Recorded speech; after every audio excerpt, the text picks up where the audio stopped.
Welcome to Principles of International Relations.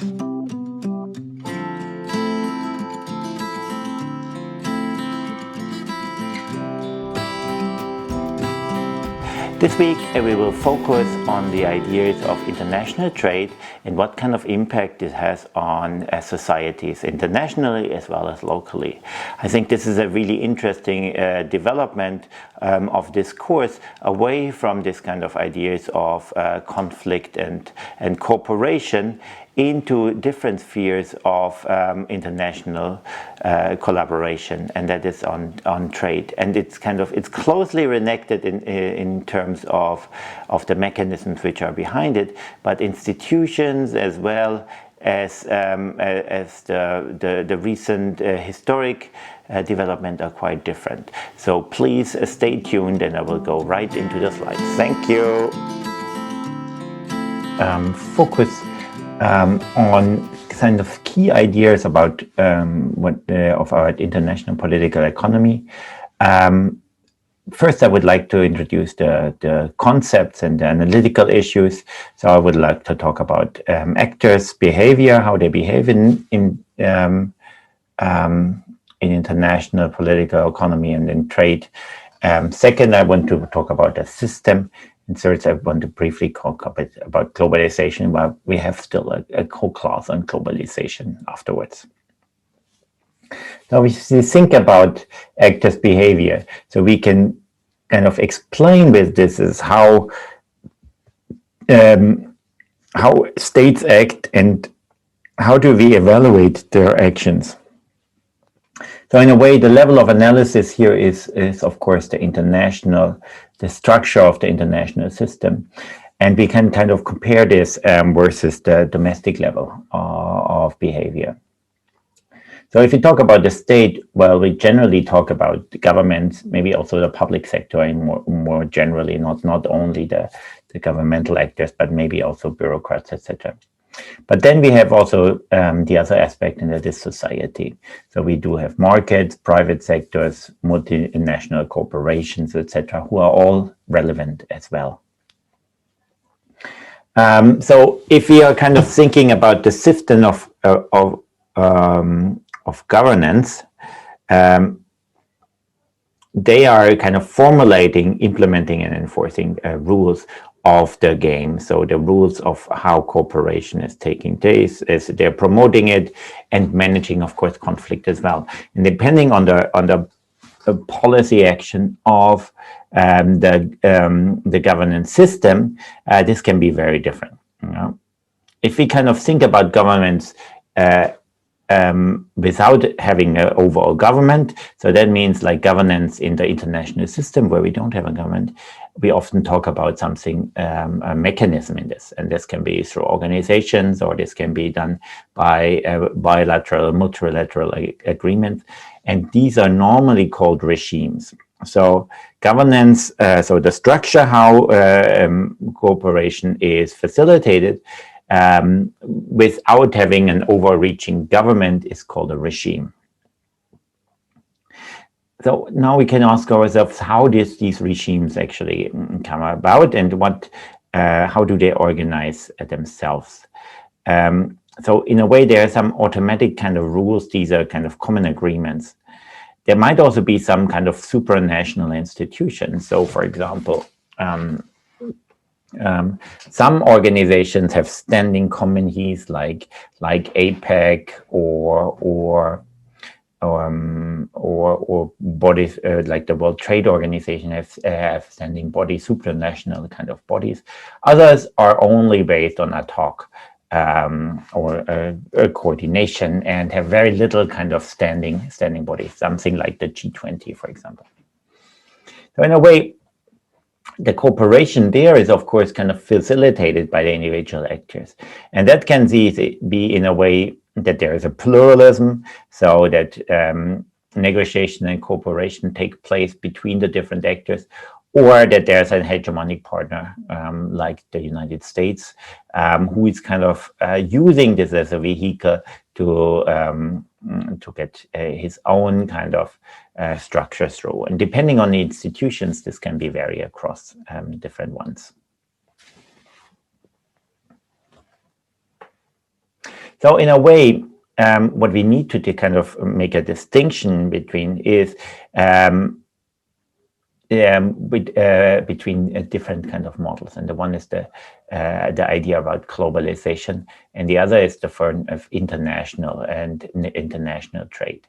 While we kind of focus in the ideas of globalization, we see the whole world as one system, and kind of see this interaction on many layers, not just on the state layer, but also on the social layer, etc., as coordination, cooperation, conflict, advantages, disadvantages. So globalization is not necessarily kind of defined by state actors.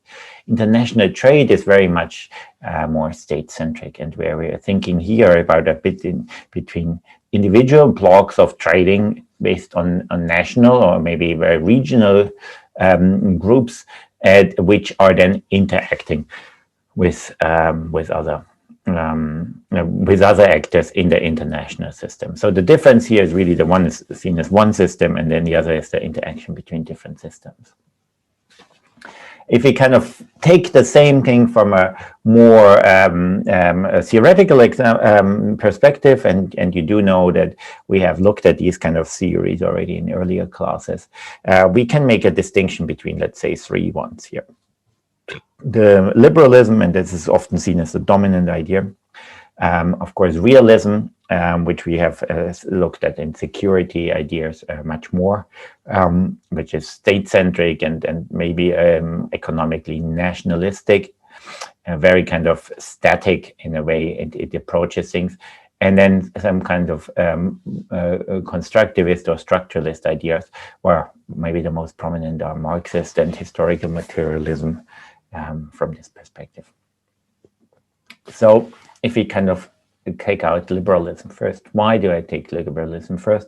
Well, because the liberalist idea is seen as one of the most dominant in kind of explaining international trade.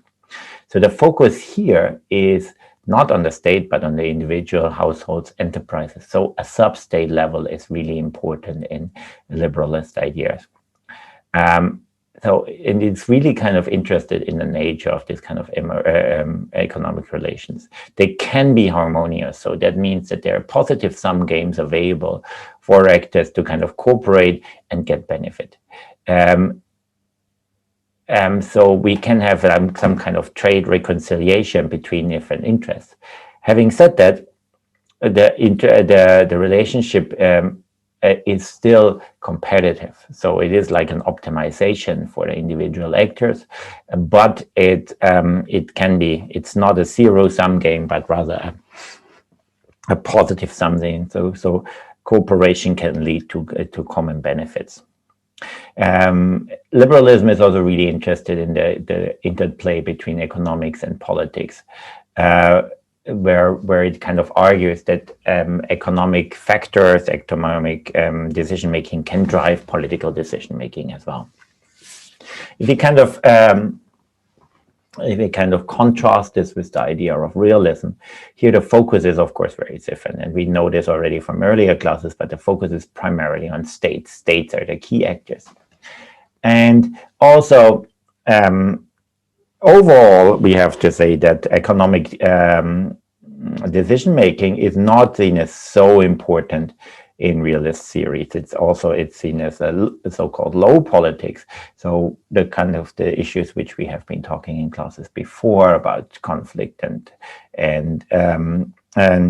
maybe wars, etc. These are seen as high politics. And in this way, realism is not overly concerned or less concerned than liberalism about economic development.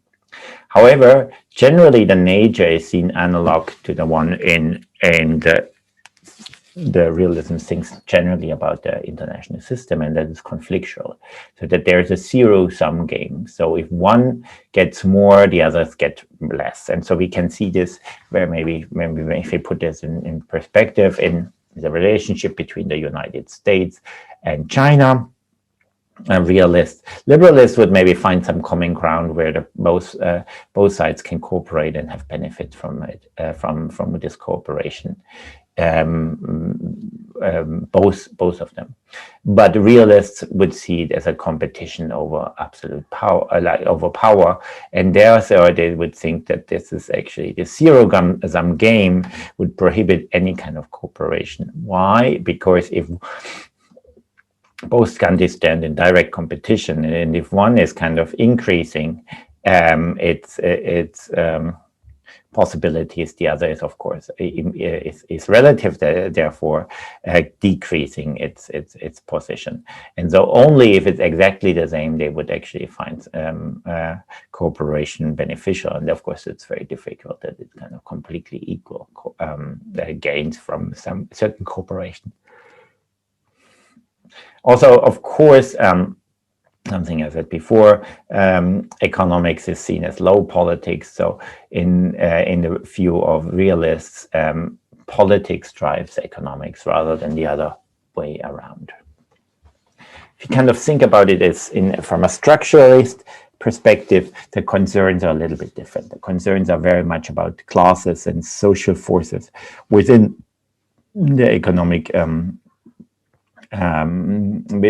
within economic interaction. So the relations become really important. So the nature of the economic relations becomes very important, but is seen as conflictual in the same way. So that different classes, different kind of, let's say, like the elites versus the working class are kind of in competition with each other, and therefore are kind of this kind of becomes is often seen also like a zero-sum game, where this kind of competition cannot have mutual gains for all of them. So that in structuralism, relationships are the relationship between the different actors is really important, but economic factors really drive political factors.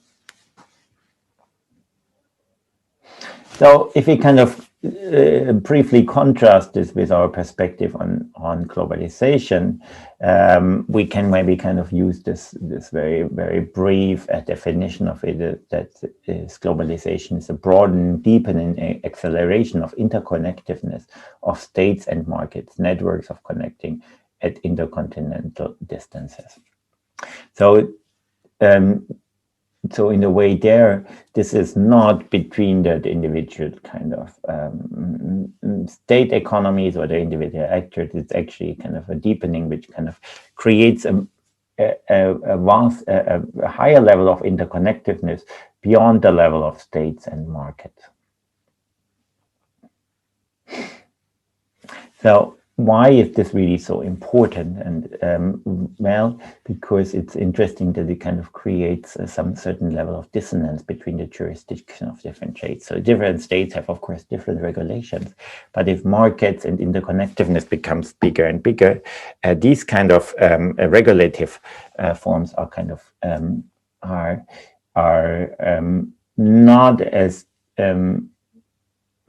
as important anymore, because they can easily be circumvented. So globalization can be really challenging for governance, because the question is who is actually in charge, what kind of regulations are there, and how are these regulations kind of enforced.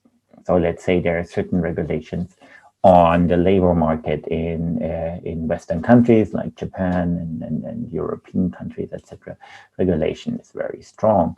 At the same time, there are other countries where liberalization is maybe like, let's say, some countries in Southeast Asia where labor regulation is less strong. So if the market becomes increasingly interconnected and strong networks emerge, then this kind of different forms of labor regulation become problematic, because things can be produced in places where regulations are really low, but then at the same time sold at where the markets are more prosperous. So in this way, it kind of creates an imbalance which can be problematic.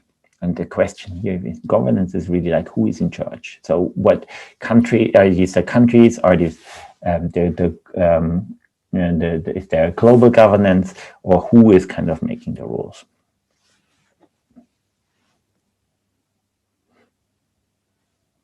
Well, if we kind of think about it a little bit different in terms of causes and consequences, then we can see it from these kind of different perspectives, quite clear distinctions between the different ones.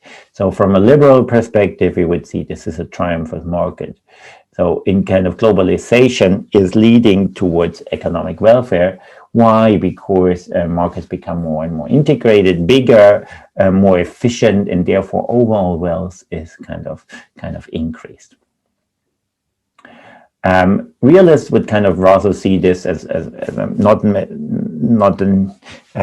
wouldn't say that the importance of market is as big, but rather say that state policies are kind of looking for efficiencies and see like how they can kind of create a more efficient economic system for their own national purpose. Yeah. But at the same time, globalization is seen as very skeptical because, from a realist perspective, because it is bad for power. As we mentioned before, globalized structures have an impact on the power of the individual states, because regulations might not be so easily enforceable anymore, and it is much easier to circumvent them. So realists are very skeptical about globalization and rather see something like the nationalization as a preference, but would probably agree to it if it increases the strength of the nation state through increased efficiency. Structuralists also think very similar to liberalists about globalization as a triumph of markets, but they see it rather as a bad development, because they especially see that there's a that it is an exploitation of the rich countries, so the exploitation of the poor countries through the rich countries. But they also see a disadvantages of classes. So while the wealthy classes in the society have benefits from globalization because they can essentially get better and cheaper products, the working class in society has much more problems with it, because they are now increasingly competing with the labor force against the labor force in other, maybe less wealthy countries, and therefore this competition is driving down their utility and also driving down their prosperity, including the likelihood whether they can get jobs or not. And the same kind of dynamic is there between rich and poor countries, while the idea is that globalization is primarily kind of beneficial for rich countries. Poor countries might be used within the system for production and manual labor, etc. But the real kind of benefit and gains are made in the rich countries. So let's see it just as an example. A mobile phone might be designed and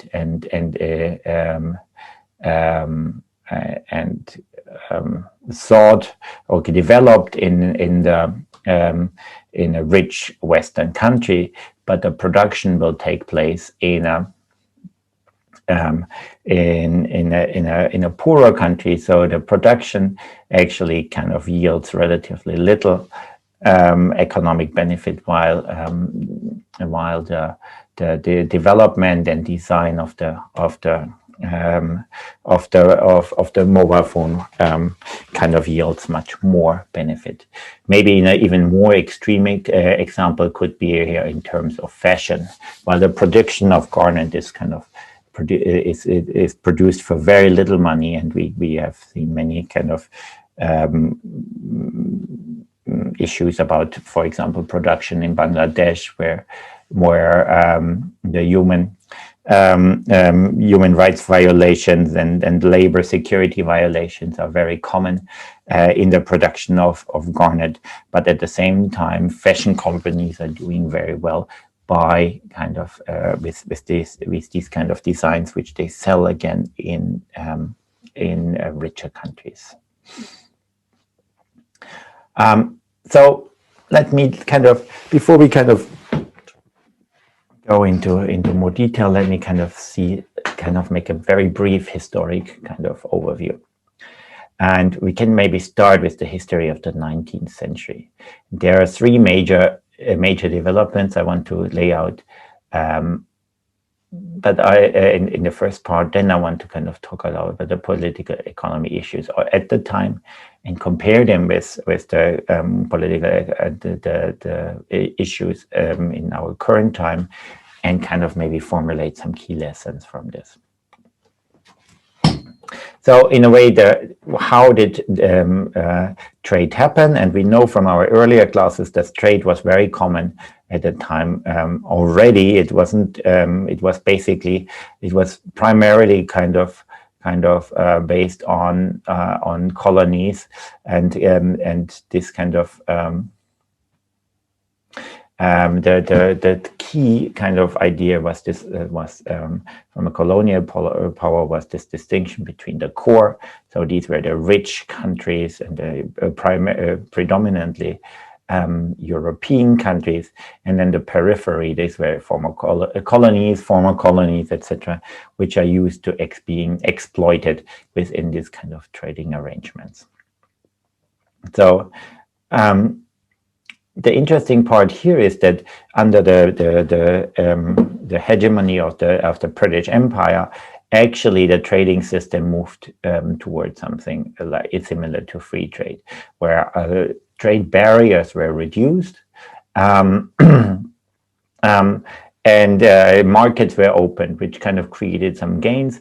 But at the end of the 19th century, actually this went backwards again, and protectionism became more of different markets became more and more common. This was because the end of colonialism and the end of the hegemony of the British Empire kind of created uncertainty in these kind of markets, and that attempt to kind of safeguard its own industries and own markets by moving towards more protectionism.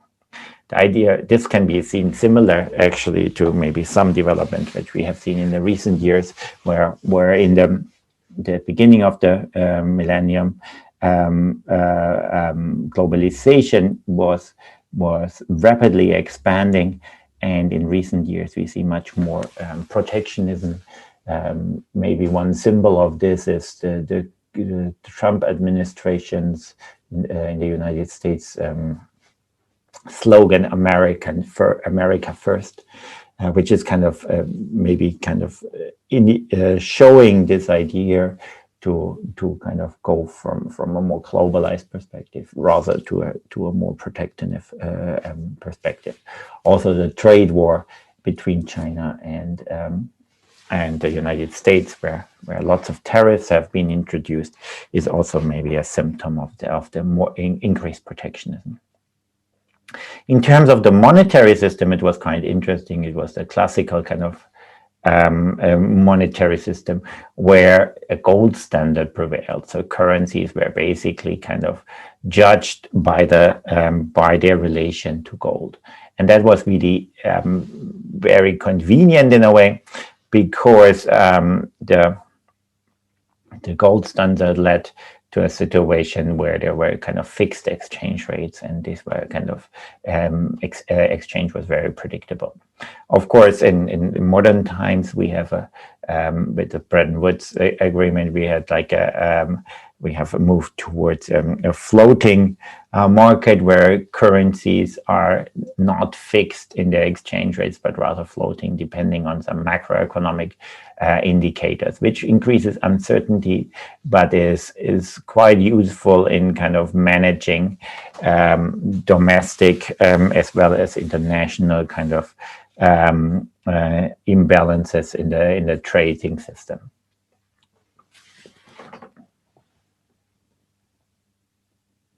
Well, if we kind of think about this, the gold standard, as I just said, was kind of created stability and relative smooth operations. But the question here is like, why did it actually move back? And I want you to take us through these kind of three questions by yourself. Take a little pause and think about them, what you think are maybe interesting answers for it. So the first question is what accounts for the stability, relative smoothness of gold standard? I think this has been maybe explained quite well in the last slide, but maybe reflect on it a bit. Then the other thing is what accounts for the free trade movement in the 1860s and 70s. So you can think back here about the class we had about the history of international relations, where we talked about the British hegemony of the British Empire and how it had, what impact it had on trade. This is closely related to this. The idea, the idea about what accounts for this kind of new imperialism is also interesting. So if we kind of think from imperialist initial colonization, of course, a kind of was based on military domination of territories, which were kind of split up between European powers. But this kind of new imperialism has been different. It was kind of based on the idea of markets rather than about the military power, which is kind of substituted. So it would be interesting to maybe have a thought what accounts for this kind of new imperialism. Why is it? Why could we call it like this? And we will, if we have time in class, we will kind of go over this as well, and we can also discuss it on our Padlet site. Okay, so what kind of key lessons can we take from the 19th century?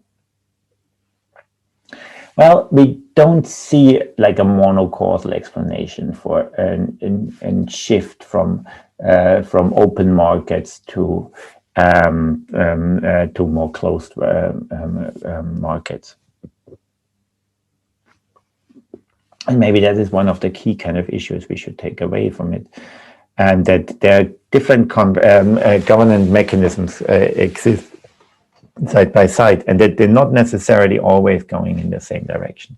And we can, of course, focus on the declining power of the British Empire and more generally about the European powers, and that kind of gives us some leeway in explaining the move from a more outward trading economy to a more protectionist, but at the same time, it's not the full explanation here either. So if we kind of move on and think about it from the interwar period, then the interesting part here is first that we had a breakdown of trade, of course, during the First World War, and that was a serious kind of breakdown where international economic development was basically came to a complete hold-up.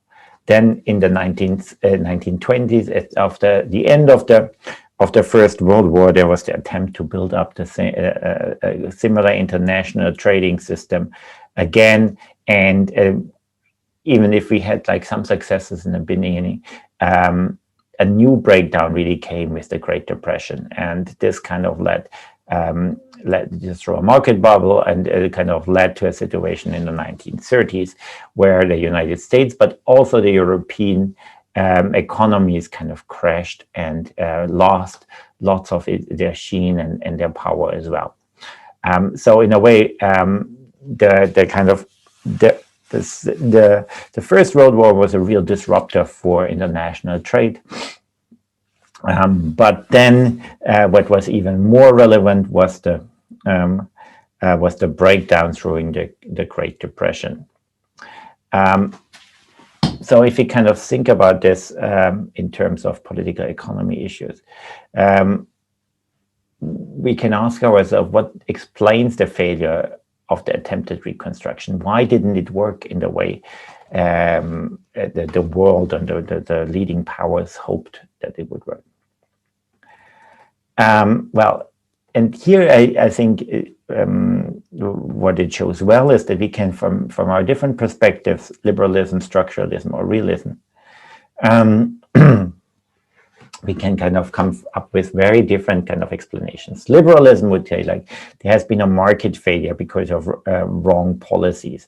So the focus on a very quick kind of rehabilitation of the markets led to the development of bubbles which when they burst kind of created something like the Great Depression, mass unemployment, and distrust in the state economies, but also distrust in the international economies.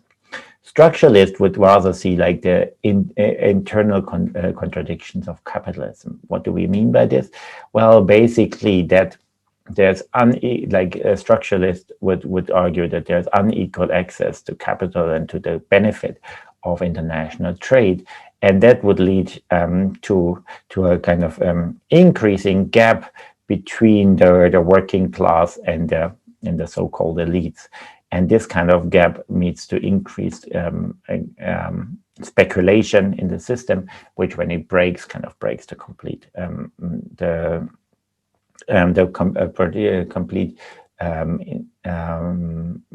economic system. And then, of course, this was the starting point for a criticism about the capitalist system and the upcoming of competitions like socialism and communism in this way. Realists would kind of take a completely different picture on this and say like, well, there was an absence of effective governance. And this is often kind of called in the theory of hegemonic stability, and this kind of multilateral kind of development of the globe where several kind of powers were existent, but not really kind of stable enough to kind of have a leading governance structure within the international system, led to a failure of the system. And realists would focus much more on the conflict basis in terms of political and military kind of conflicts leading up to this. We can see then, of course, this kind of led to the Second World War, which was again a complete destruction of the established structures. But we can also see it as a starting point for a completely new structure of the globe after the end of the Second World War. And of course, the first and most important factor here is the establishing of the Cold War and the two separate blocks, the Eastern and the Western bloc. Maybe in some way we can say like a third bloc, what was often called at the time the Third World, which was not affiliated with one or the other on the other side. But of course, during the Cold War, there was the big ideological kind of competition between the capitalists, Western or market economic systems in the West and and the communist or socialist systems in the East. And this kind of this competition was the core focal point, or the focal point within the development of the international economy. What we do see in the Western world is actually some kind of creation of new international institutions like the International Monetary Fund, the World Bank, or GATT, which have kind of been introduced to create this leadership in the global governments from an institutional perspective, and kind of lead to a more coordinated trade as well as coordinated development of developing countries. So what we do see in the beginning in the East as well as in the West, but especially in the Western system, is an unprecedented economic growth. The kind of the economic miracle was seen in European countries, in Germany, but also in Japan, and in several countries across the globe. A fast economic recovery took place after the end of the Second World War, and that kind of led to the rise of European countries again, also to the rise of Japan, at a later stage to the rise of East Asia and China, and of course we can even say the rise of the BRICS countries. So this is Brazil, Russia, India, and China. we will have a later class where we'll look at the BRICS in more detail and see whether their development is really all uniformist or if it's especially the focus on China here. What we also see that are the new development of governments, which is not based on international institutions, but rather on less formal structures, focusing on the states. So it's a state-centric. The most important one here is maybe the G7. The members of the 7 most important economies. In recent years, the G20 has become much more important. This is an organization of the 20 biggest economies, which has been, especially in the recent global economic crisis, has been very instrumental in kind of overcoming it and coordinating policies in different parts of the world, which are useful to overcome this crisis. What we also see is in the post-war period that stability is, like we had it under the British hegemony, is non-existent anymore, and we have more frequently crises emerge. So if we want to kind of think about issues, what kind of question we can ask ourselves here is I can have summarized in these kind of 3 key questions. What explains the origins of the post-war system? Where does it come from? Why is it suddenly so different than what we had before? We can also ask what accounts for the relative success of this system in the early years. Is it something which is really like an economic miracle? Is it something which was predictable? Is it something, why didn't it work in the interwar period, but in the post-war period, we see a much better development? But also we could think about, of course, the aspects of instability. Where does this come from? Why is the system less stable than the hegemonic system, maybe like if we compare it to the British Empire, the system, an international trading system under the British Empire. So if we kind of think a little bit from where this kind of moved to where we are here today, and maybe what kind of will come in the future, we can see 3 key or major developments on a global level. And the first one is globalization has accelerated extensively. In recent years, it has actually kind of slowed down. And as I said earlier, the change in political leadership, especially in the United States, but in several other countries in the world as well, led to a much more skeptical perspective on globalization and maybe increased level of protectionism. But generally, if we kind of look in the last 30 years, globalization has been a dominant force in trade policies. And another aspect which is really important is the idea about regionalism. What we do see is many regional trade and even political arrangements. So we can think about South America, Mercosur, Africa, the African Union, which is more political rather than, it's also economical, but also especially political. But in Asia, we see ASEAN or APEC as institutional kind of vehicles for promoting regional trade. And of course, maybe the one which has been the most advanced regional model is the European Union, which becomes really, a very and completely integrated trading bloc, and so as the biggest trading bloc in the world, which is actually like as a single market bigger than the United States or China as markets. What we do see is that there are shifting balances of power, and that we kind of constantly do see different kind of developments. So first, we had, of course, the United States since the end of the Second World War has been the dominant power in economic terms, but the challenges came from various directions. So initially, maybe within the Western system, we are seeing the US being challenged by countries like Japan. later on and in the recent several decades, we see especially kind of the challenge from China about its dominant position. And so this kind of shifting balances kind of also led to increased uncertainty in trade and also in economic developments. The question, of course, which we can see here is that how can these kind of key challenges be managed?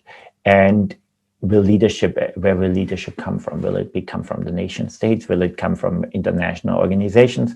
Will it come from these kind of organizations like G20 or the G7, which are maybe more informal, but more quick on or better able to actually kind of react?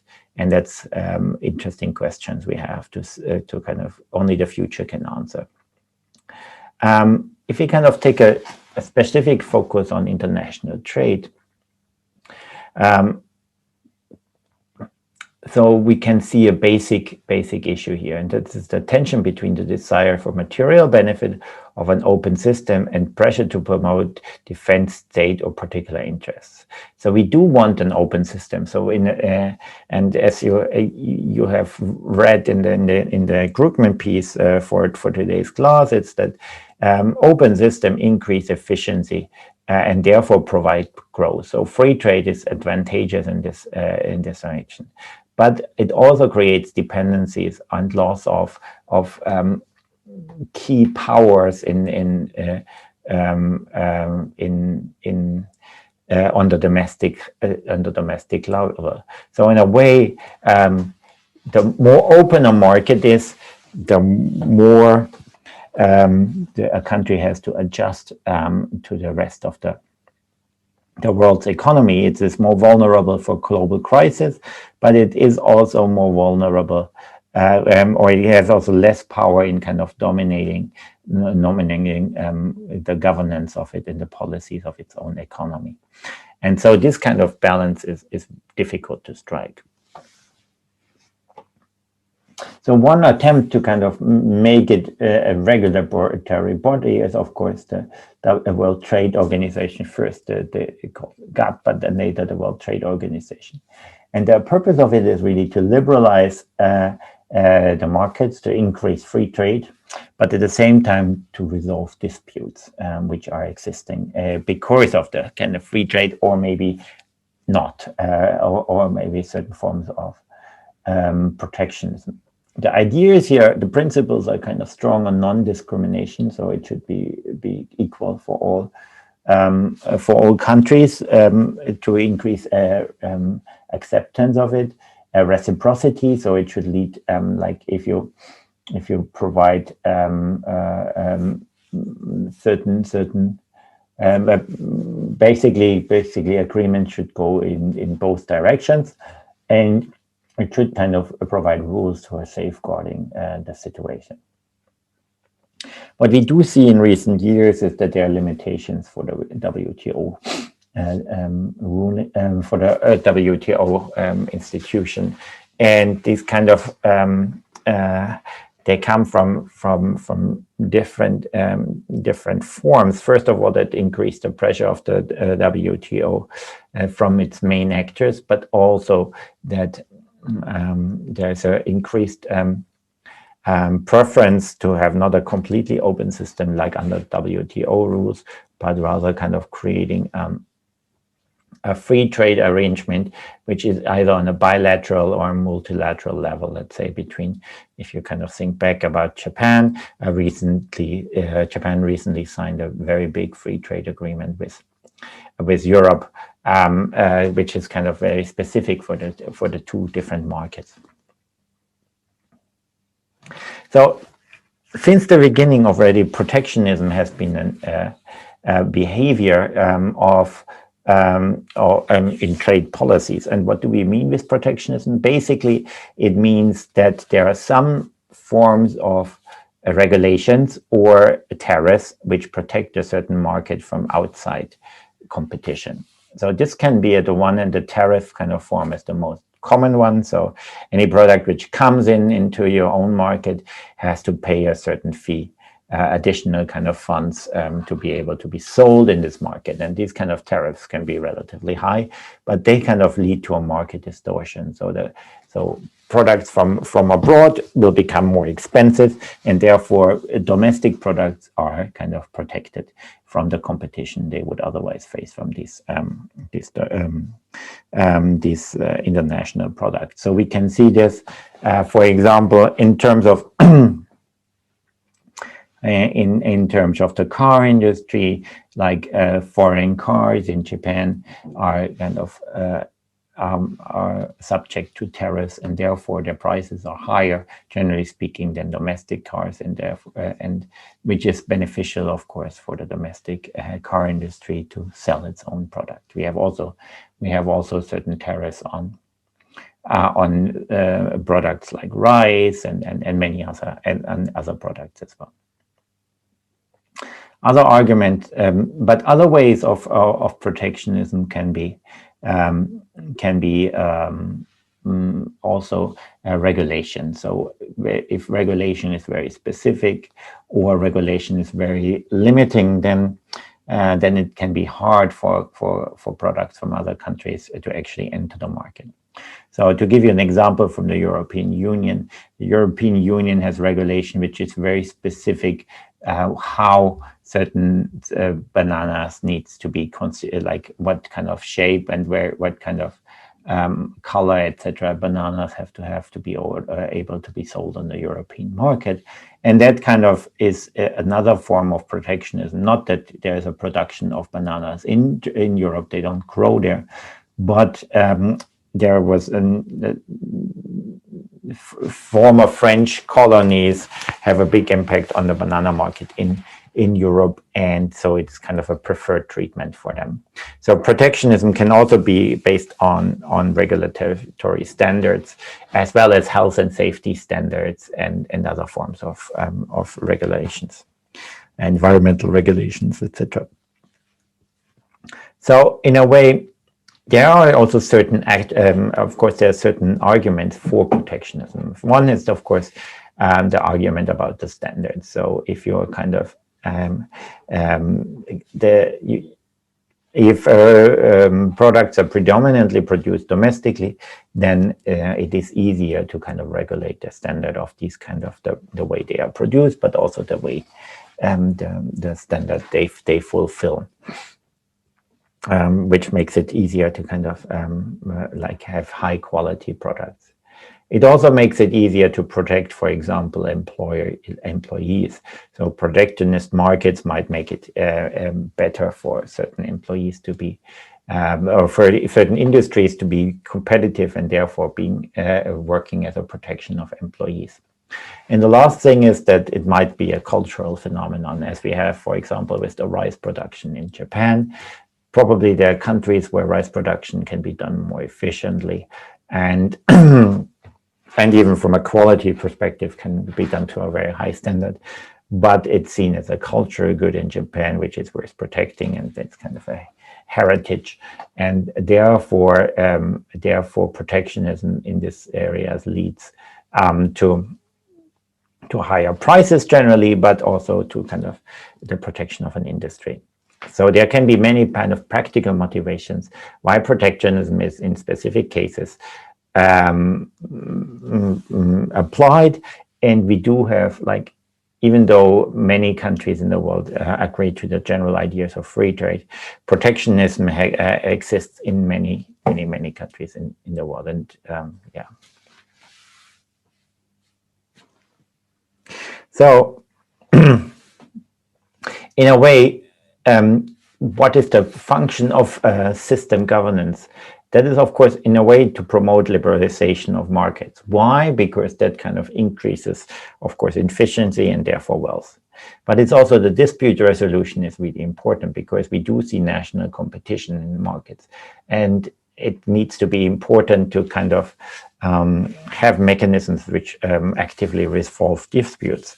For example, in the case between China and the United States, at the moment we don't have actually active dispute resolution mechanisms, and therefore the kind of the trade war exists between both entities, which is not preferable for any of the countries. But in the absence of good dispute resolution, and they're not able to overcome their differences. If we kind of think about multilateralism versus regionalism, so there are then we can kind of think about different forms of trade agreements. So we can kind of think about regional trade agreements, and we can think of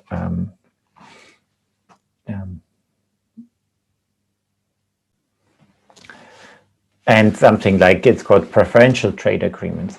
So the idea about regional trade agreements is, of course, that there are certain regions, and the European Union is maybe the best example for this, where a region gets together and kind of creates a trading bloc, which is kind of seen more in the case of the European Union, basically like a single market, similar to a national market, where there are kind of all regulation, like all trade barriers are removed. Preferential trade agreements are normally kind of seen as free trade deals between different kind of regions, which are not necessarily kind of regionally kind of close. So in a way, the agreement between Japan and the European Union is one of the examples there. Which is then preferential, but not necessarily in the same level as a regional trade agreement, especially like the single market in the European Union. So in a way, these they have advantages and disadvantages, of course, but these advantages and disadvantages can be seen for individual countries. So maybe export-oriented countries like Japan or Germany might be very interested in having much more trade agreements, because they're very competitive, and therefore increasing their markets would be very good. But they can also be good for overall trade creation and trade diversion. So agreements can lead to maybe a substitution of certain trade. Something which is often seen in recent years, we see like trade agreements between many regions, for example, the European Union and the South America, European Union and Japan, more as a reflection on the changing policies in the United States, where actually kind of it's seen as that the dependency on the United States should be reduced. So we can see in these kind of trade agreements, we can see several kind of waves. The first wave, established wave between the 1950s and the 1960s, a second wave in the 1980s, but maybe we are actually standing at the beginning of a third wave at the moment already. Of course, only history, the future will tell, but we can we do see more and more trade agreements actually signed at the moment as well. Interestingly, it is primarily without the United States, but of course with a Biden administration, this might become different as well. So the question we can ask is, why is there a renewed interest in these kind of agreements? And also the question which I pose to you is, how significant do you think there's a systemic governance of within, like maybe on a global or at least on a regional structure?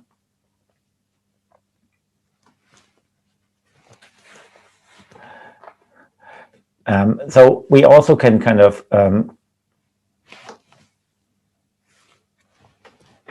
we can also kind of think about the relationship between the developed and the developing world to kind of understand economic development.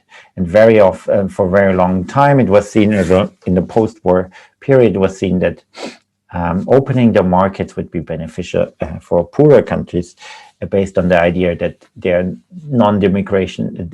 discrimination, and that this kind of can be a function of growth. And in some ways, this has been very successful in some Southeast Asian countries, and as well as especially in China and in India maybe as well. But what we do see is that many countries are not able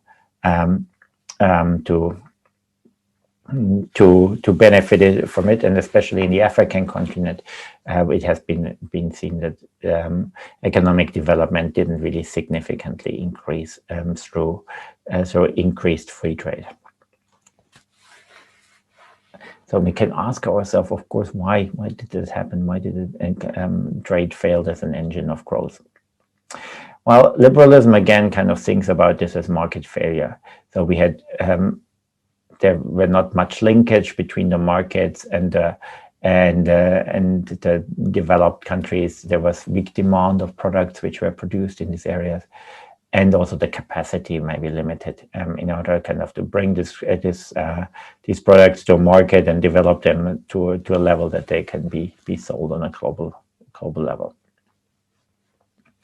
Structuralists, again, would think about this more as a nature of capitalist exploitation. Because the developed world is much stronger than the developing countries, they kind of can use this power to kind of create a structural imbalance. And we can see this maybe in the form of oil production, where we do have exploitation or all over the world, or maybe other things like rare minerals, etc. But what we do see is that the exploitation is taking place in developing countries, but most of the revenues again go to the developed world. And additionally to relatively little revenues, very often we do see that environmental issues are kind of taking place in the countries, but the gains or the benefit from the kind of trade is overwhelmingly going to the powerful Western countries rather than to the developing countries. And so we do find some form of optimization, but this is not on a very beneficial level for the developing countries. Realists would actually kind of go in a very similar way, but just with different kind of motivations, and see it as a power game between the strong and the weak powers, and therefore it's not surprising that this kind of the focus on relative power is kind of focusing on keeping the same kind of structures in place. In a way, what people think about the future and kind of what we can learn from it now kind of think about future economic development within the existing system. One part is really kind of, maybe we can think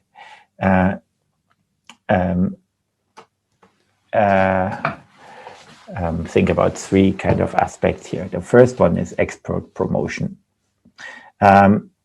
In a way, the idea here is that export from the countries is promoted, and this kind of export leads to increasing growth within the country.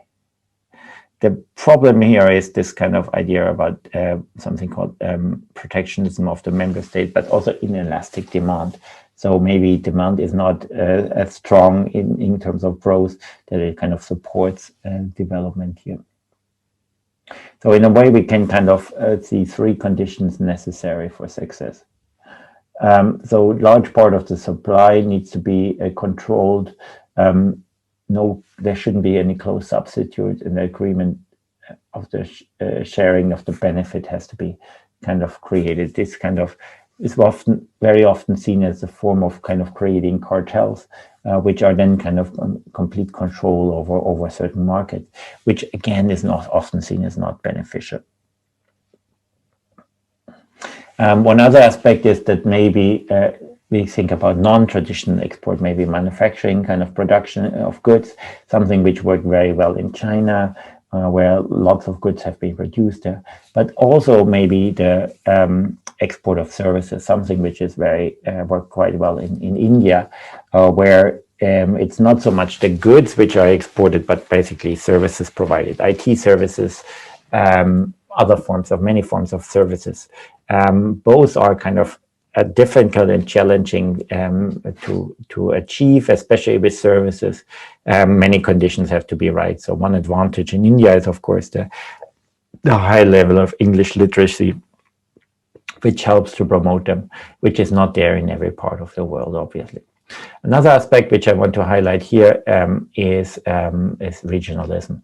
And with regionalism, we could think basically not just thinking about the developed countries, regionalism of the developed countries, but maybe also regionalism within developing countries, which could increase synergy, also having a more balanced form of economic development, and therefore kind of being increasing the prosperity of regions. So these kind of attempts have been made in terms of Southeast Asian countries, especially with the form of the creation of ASEAN, which is a very advanced regional organization already. But in terms of Africa, it's also really interesting to look at the African Union, which is trying to fill this void as well. The last part I want to talk about in this lecture is actually really about environmental issues and how they are kind of connected. And that is something which, of course, becomes very, very important for our current way of living. So the basic problem is that we can see environment, and we have like a whole class on environment and policy, but the environment is a collective good. So the idea about the tragedy of the commons is that it's shared by all, and it cannot. It's like something like air can be, or a clean air can be used by everybody, but it's non-rivalry and non-exclusive. But it also kind of doesn't create any externalities. That means you can't kind of sell it in a way. It is also cross-border, and one of the problems which actually occurs from then is that there's an overconsumption of these kind of goods, like clean air, clean environment, basically, and that these kind of goods are not, and that actors are not willing to protect these goods because there is like a collective action problem going on. I want to highlight this here specifically because this is one of the issues in terms of trade and in terms of international economic cooperation. It will become very, very important in the future. But I leave the key kind of discussion to a later class where we will kind of have a whole class on environmental issues. One point I want to mention here is that global governance and the system of global governance is really important to overcome problems, environmental issues on a global scale. So the practical dimensions, of course, here are the ideas about pollution, deforestation, endangering species, like climate change, etc., etc. The Paris Climate Accord from 2015 has been seen as a real kind of breakthrough in this way, because it is kind of a market approach which kind of does try to create externalities for a clean environment, and kind of trying to make a formal regime which is based on regulation and national regulations. But the United States leaving the Paris Climate Accord has been a major blow for it, and the question is whether, even if this is a good agreement, whether it will be sufficient to overcome the scale of the problem which we have on the environmental level at the moment. A very last point I want to mention here is the role of multinational corporations. Something which we didn't really kind of highlight yet is the company level, which is really important. And what we have here is that over the turn of the 20th century, very large firms have developed, which go beyond the level, and many of them are household names and well known throughout the world. I just may name a couple of them: Toyota, Apple, but also Coca-Cola, etc. Many of them are kind of acting on a global scale, and this kind of real growth happened predominantly in the 1950s. And so this has been these kind of multinational corporations, or MNCs shortly, have been becoming more and more dominant through different mechanisms. First of all, they have been present in almost all markets in the world, and therefore have a big impact as an employer and a big impact as an entity in each kind of these markets. But also there has been an increased level of foreign direct investment, so that actually companies are kind of investing in markets, and that has been especially important for developing countries to kind of increase the economic activity and kind of make development more possible. But this kind of creates also an a very high level of dependency on these companies, and also a very high power structure of these kind of companies. So this kind of power balance is a shifting power balance between the states, markets, and multinational corporations is very important to observe as well. And this kind of one of the problems is that there is the government structure which is taking place in international trade is predominantly kind of focused on as states as key actors, but not necessarily as multinational corporations, which become through their increased power more and more important in this kind of context. So if we kind of take a last look about the future scenarios, we could kind of think about several questions here. First one is the increased automatization. What does it mean? Like if we have like increased automatization in production, etc. What does it mean for developing countries? What does it mean for developed countries in this way? And how does it change our trading policies? The other thing is about the institutional framework. They're kind of where we see some kind of increased supranational organizations which become more powerful, like maybe something like a World Economic Government, or rather less powerful. And what we see at the moment is that this kind of trend towards nationalism actually kind of makes even the existing supranational institutions less powerful, and so it's actually rather kind of going in the direction of less power than more. The question again, of course, is then that the great power politics between the different regions or countries. So do we see some kind of renewed hegemony? Maybe is the US becoming kind of continuing to be the hegemonic power? Is is Europe becoming more powerful, being the biggest market on the world? I think quite unlikely, but maybe some people think like this. What about Japan? Is it kind of renewing its economic dominance in East Asia, or is it rather China who is becoming a more increasingly powerful player within the region and on a global level? Other things which we can ask here about, of course, the governance of multinational corporations. Do we need, especially in the tech era, like the Googles and Facebooks, etc., do we need some kind of global governance of these kind of companies to kind of provide consistent structures and consistent guidelines?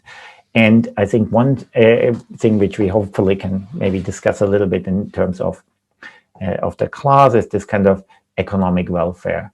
Welfare state, how it is kind of traditionally existent in many Western countries, especially in Europe, but also in Japan, is of course from an increased globalization under threat. And what is the kind of what is the reaction to this? Is this do we see a decrease in welfare, or rather an increase, or a kind of reshuffling of the welfare system? And how could this look in the future? Is really interesting to look at as well. Well, if you kind of want to find a summary of it, maybe it has a lot of these kind of aspects, not just some, but many. And at different times they will be highlighted differently. But one thing which we can say at the end of this class is that the challenges are huge economically, but also in kind of in context with the global environment, become bigger and bigger, and we have to be aware that might lead to major changes in the way we have our global economy is structured. So I hope you enjoyed this class. I look forward to seeing you during our Zoom meeting, and talk to you in your person. Until then, take care and bye-bye.